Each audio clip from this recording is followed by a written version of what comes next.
السلام عليكم ورحمة الله وبركاته. حبايب قلبي، عاملين ايه؟ يا رب تكونوا بخير. اللهم صل وسلم وبارك عليك يا حبيبي يا رسول الله. الا بذكر الله تطمئن القلوب. ازيكم يا حبايب قلبي؟ عاملين ايه؟ يا رب تكونوا بخير وفي احسن حال. مساء الخير او صباح الخير حسب توقيتكم على احلى ناس واجمل متابعين. يا رب تكونوا كلكم بخير وسعادة دايما. النهاردة جبت لكم كده فيديو جديد، عملت فيه اكلة جميلة وسهلة، فراخ وبسلة ورز. بس وانا بنضف كده الفراخ لقيت يا ولاد كده مفاجأة. خير والله العظيم بجد في الفراخ. خليكم معايا لاخر الفيديو يا حبايب قلبي عشان تشوفوا ايه يعني الخير كله اللي انا لقيته في قلب الفراخ. بصوا بقى بكل صراحة كده ومن غير تجميل عشان دايما نكون مع بعض على الحقيقة. يا رب الفيديو يعجبكم وينال كده رضاكم ويجعل ايامكم كلها رزق وبركة وراحة بال يلا يا حبايب قلبي كده نخش كده في الفيديو كده. وحبايب قلبي لو لسه اول مره تشوفوا القناه بتاعتي يا ريت فضلا ولو لسه اول مره تشتركوا لي في القناه وتفعلوا زر الجرس عشان ان شاء الله باذن الله يوصل لكم مني كل جديد. بحبكم في الله يا حبايب قلبي جميعا، وربنا يا رب يديمكم يا رب كده نعمه في حياتي. وبشكر كل اخ وكل اخت اشتركوا معايا في القناه ونوروني في القناه. بشكرهم يا رب، وربنا يكبر بخاطركم جبرا يتعجب له للسماوات والارض. انا بجد والله ما كنتش اصور اصلا وانا بنضف الفراخ، بس ايه يعني لما لقيت بصراحة وانا بفتح الفراخ كده ببص لقيت يعني بصوا بقى حاجات مقابلاني كده جميلة. طبعا ده بيبقى رزق يا ولاد والله. لقيت كده بيض اللي هو بيبقى في الفراخ دوت. وبيضة سليمة وبيضة من اللي هي الصفار اللي هو بتاع البيضة بتاع الفراخ. فانا والله العظيم حتى فتحت اول فرخة ولما لقيت كده قلت ايه انا هصور، وفتحت التانية بقى مكنتش عارفة اصلا انا هلاقي او مش هلاقي فمش عارفة يعني. بس الحمد لله برضك لقيت يعني. بس هي الفرخة الاولانية بصراحة كانت فيها اكتر من التانية دي. دي الفراخ يا ولاد اللي هي الامهات الحمرا، عارفينها الفراخ اللي هي الكبيرة دي. بصراحة يعني الشوربة بتاعتها بتبقى جميلة اوي وبتبقى كمان عايزة محشي بقى، بس احنا ايه ما عملناش محشي بقى المرة دي. فاحنا قلنا ايه نطبخ عليها ايه بسلة كده ورز. بس والله بصراحة بتبقى فراخ طعمها جميل اوي. ماشي، انا هنا بقى كده زي ما انتم شايفين كده غسلت الفراخ كده غسلة كويسة. و اللهم صل على سيدنا محمد. زي ما انتم شايفين كده بفتح القناصة بتاعتها وبنضفها حلو. وحطيت في الفراخ شوية دقيق وشوية ملح وبسيبها منقوعة شوية كده وبعد كده ايه بسقطها. الفراخ دي يا حبايب قلبي مبتبقاش عايزة المية بتغلي، يعني بتتسقط في مية ساقعة. ماشي، يعني المية تكون ساقعة كده اول ما بتغلي بقى، يعني انت بتسقطيها واول ما بتغلي بتوطي عليها بقى وبتقعد ساعة بالظبط على البوتاجاز. صلوا على النبي كده يا حبايب قلبي واذكروا الله الا بذكر الله تطمئن القلوب. بصوا بقى الخير يا ولاد، بصوا والله العظيم يعني حاجة بفرح اول لما بجيب الفراخ دي وببص الاقي فيها البيض والحاجة دي. طبعا كده انا نقعتهم كده شوية. وطبعا قبل ما المية ما تغلي بقى هقوم سقطاهم، يعني هي المية كده يعتبر برضك لسه ساقعة يعني.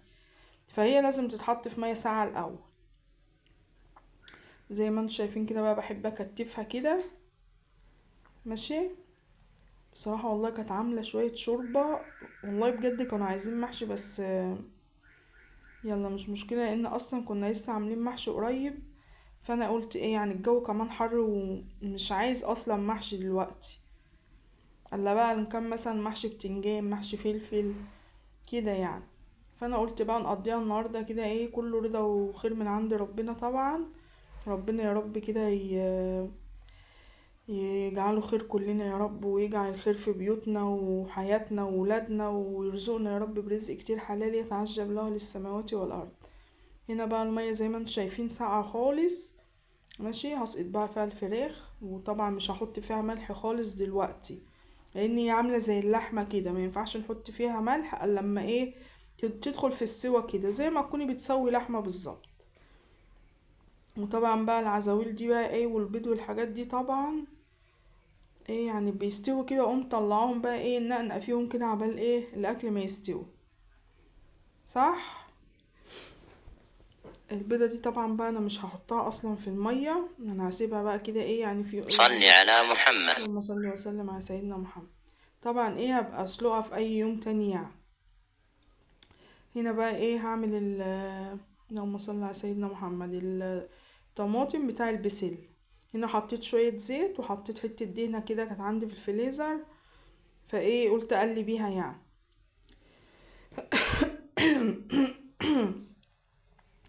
هنا بقى طبعا هخرط البصلايه اهو زي ما انتم شايفين، هتدبل بس كده وبعد كده ايه هحط عليها الطماطم. لا انا على فكرة انا عاملها النهاردة بقى بطريقة تانية خالص. هو احنا المفروض طبعا ايه بنخرط البصلة ولما بتصفر كده بنقوم نازلين عليها بايه بالطماطم. انا النهاردة عاملها بطريقة تانية خالص. هعملها ازاي بقى؟ اللهم صل على سيدنا محمد. هحط البسلة لان البسلة كانت في الفريزر، كانت مخزناها في الفريزر يعني. فانا ايه هحط البسلة الاول هشوحها مع البصلاية كده شوية ماشي، وبعد كده هحط عليها الطماطم. بصراحة يعني الطريقة دي جميلة قوي وتسلم اللي قالت لي عليها يعني بصراحة. صلوا على النبي يا حبايب قلبي واذكروا الله، وما تنسوش كده بدعوة حلوة كده من قلبكم وتتمنوا لي الخير كده يا حبايب قلبي من قلبكم. انا برضك يعني والله العظيم بجد بحبكم في الله وبعتبركم اهلي التانيين.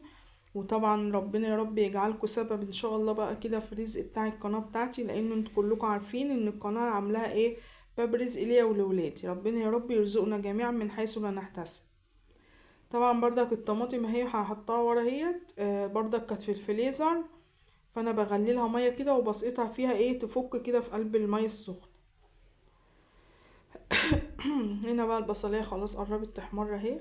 هحط بقى البسله اشوحها كده تشويحه حلوه، هغطي عليها لغايه لما ايه تتشوح كده شويه. يعني انت لو بتخزني بسله زي كده بالطريقه دي جميله قوي. بصوا بقى الشوربه يا ولاد، بصوا والله العظيم بجد كانت عايزه محشي. الشوربه بتاعتها عامله زي شوربه البط بالظبط. هي كده اصلا لسه ما استوتش اصلا، ده لسه بدري عليها. فانا بقى هنا البسله زي ما انتم شايفين كده خلاص هي اتشوحت بقى.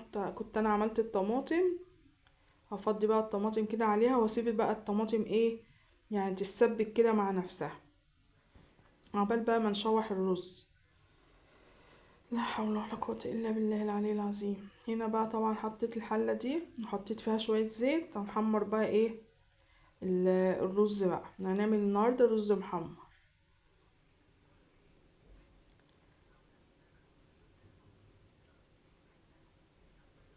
طبعا هتنيني بقى اقلب طبعا في الرز كده. انا بصراحة الشوية الاولانيين دول مش بحب ان انا اغسلهم، لما بيتغسل بياخد وقت كبير اوي عبال ايه عبال ما بيحمر.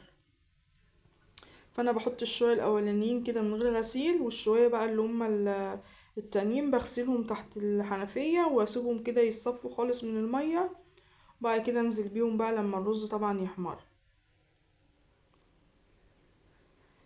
لا حول ولا قوة الا بالله العلي العظيم.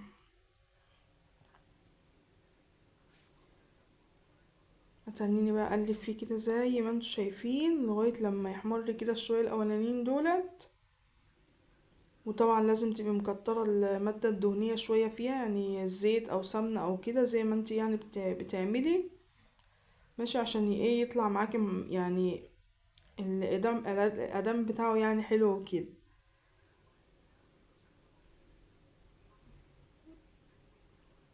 بصراحة لما بيتحط كده في الزيت من غير ما يتغسل بياخدش معاكي وقت. صلوا على النبي يا حبايب قلبي واذكروا الله، الا بذكر الله تطمئن القلوب. هنا طبعا ورا هنا بقى انا حاطه البسله زي ما انتم شايفين ماشي، وكنت زدتها كمان بالشوربه. بصراحه كانوا شويه بسله والله كانوا عسل. يعني انا كده كنت غسلت بردك البطاطا، لان حطيت طبعا زي ما انتم شفتوا في اول الفيديو حطيت البسله الاول لوحدها، ولما قربت تستوي كده قمت حاطه بقى طبعا البطاطس والجزر مش بياخدوا سوا يعني اوي. فانا بعدين بقى قمت حاطه ايه غسلت البطاطس والجزر وحطيتهم بقى قمت زايداهم في الشوربه. يعني ما خدوش معايا والله، يعني بصراحه اكله سهله وسريعه ومش هتاخد معاكي وقت خالص. لا حول ولا قوة إلا بالله العلي العظيم. صلي على محمد. صلى وسلم على سيدنا محمد. أنا بسجل دلوقتي بالليل والله العظيم بجد الجو طول النهار كان ولع، كان حر خالص. دلوقتي بسم الله ما شاء الله يعني الجو جميل برا والهوا جميل. بصوا بقى كده الفراخ خلاص استوت خالص اهي. ماشي، انا هشيلها بقى من الشوربة. وكمان انا مش بحمر الفراخ دي بصراحة، انا بحب اكلها كده، ارش عليها شوية دقة كده وايه، تبقى طعمها زي العسل. اما بطلعها من الشوربة وارش عليها شوية دقة او شوية الدقة بقى اللي هي بتبقى عليها شطة وكمون وحاجات زي كده، بتبقى طعمها زي العسل بصراحة. هنا طبعا بقى انا عمالة اخد شوربة اهو زي ما انتوا شايفين. الشوربة دسمة، فانا عمالة ايه يعني اشيل الوش بتاع الشوربة كده واخد من تحت، عشان برضك ايه انا كده كده عاملة اصلا رز يعني بزيت وكده، فعشان ما تبقاش المادة الدهنية كتيرة يعني. تمام، انا هنا بقى كده هغطي عليه خالص واسيبه بقى لغاية لما يستوي وايه وخلاص. هنا بقى انا كنت عمالة بقى ايه اطلع العزاويل بقى عشان هناكلها طبعا. وبكده بقى يا حبايب قلبي، يا رب الفيديو يعجبكم وينال رضاكم ويجعل ايامكم كلها رزق وبركة وراحة بال يا رب العالمين. وفي اخر الفيديو لو الفيديو عجبكم ما تنسوش اللايك والاشتراك في القناة والشير يا حبايب قلبي بالله عليكم. تشيروا الفيديو لاصحابكم وحبايبكم عشان القناة بتاعتي تكبر كده ان شاء الله باذن الله، وتكوني سبب كده في الرزق بتاعي وسبب في سعادة ولادي. وربنا يا رب يديمكم النعمة في حياتي ويبارك لكم في صحتكم وبيوتكم وولادكم، واشوفكم كده على خير ان شاء الله بإذن الله في فيديو جديد بإذن الله يا حبايب قلب. بصوا زي ما قلت لكم انا مش بحب احمرها، فراخ زي العسل والله، جربوها دي الفراخ الحمراء الامهات. اشوفكم على خير والسلام عليكم ورحمة الله وبركاته.